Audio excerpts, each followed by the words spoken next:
इनका फॉर्मूला है 5 साल में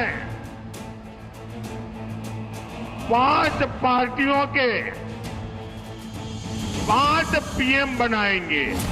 फिर एक बार बाहुबलियों के गढ़ में भी प्रधानमंत्री मोदी के सुर नहीं बदले। एक एक शब्द चुन चुन कर विपक्ष पर मोदी का प्रहार जारी रहा। बहुत बहुत धन्यवाद। बाहुबलियों का गढ़ यानी जौनपुर, जहां बाहुबली धनंजय सिंह का राज चलता है। प्रतापगढ़, जहां बाहुबली राजा भैया का राज चलता है।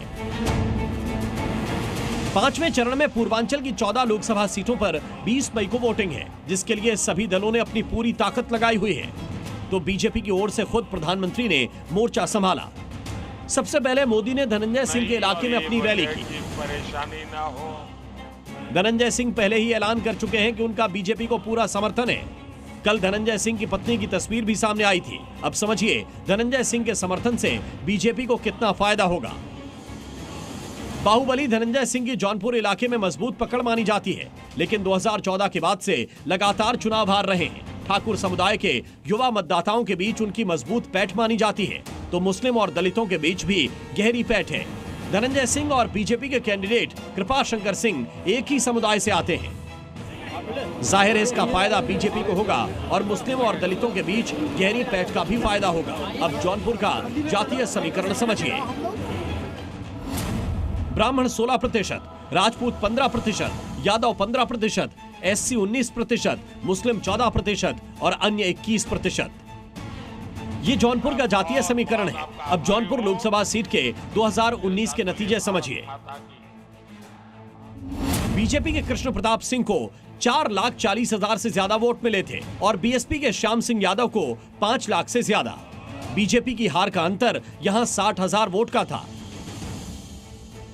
पिछली बार बीजेपी को हार का सामना करना पड़ा था, लेकिन इस बार धनंजय सिंह के समर्थन में आने से कुछ उम्मीद जरूर दिखती है।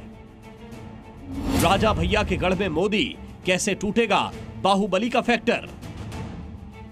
जौनपुर से निकले तो पीएम दूसरे बाहुबली के इलाके में पहुंचे, जहां राजा भैया यानी रघुराज प्रताप सिंह का जोर चलता है। लेकिन जौनपुर से यहां बात कुछ अलग है, क्योंकि खबरों के मुताबिक राजा भैया की गृह मंत्री अमित शाह से बेंगलुरु में हुई मुलाकात के बाद ऐसे कयास लगाए जा रहे थे कि वो बीजेपी को सपोर्ट कर सकते हैं, लेकिन ऐसा हो न सका। राजा भैया ने अब अपने प्रभाव वाली सीटों पर योग्य उम्मीदवार को वोट करने की अपील कर दी है।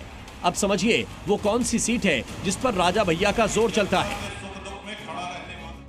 कौशाम्बी की सिराथू, मंडनपुर और चायल विधानसभा सीट और प्रतापगढ़ की बाबागंज और कुंडा विधानसभा सीट।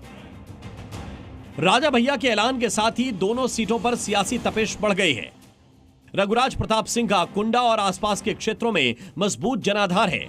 ऐसे में किसी भी पार्टी के साथ समर्थन के इनकार से बीजेपी के लिए इन सीटों पर जीत इतनी आसान नहीं लगती। ब्यूरो रिपोर्ट, जी मीडिया। जी न्यूज़।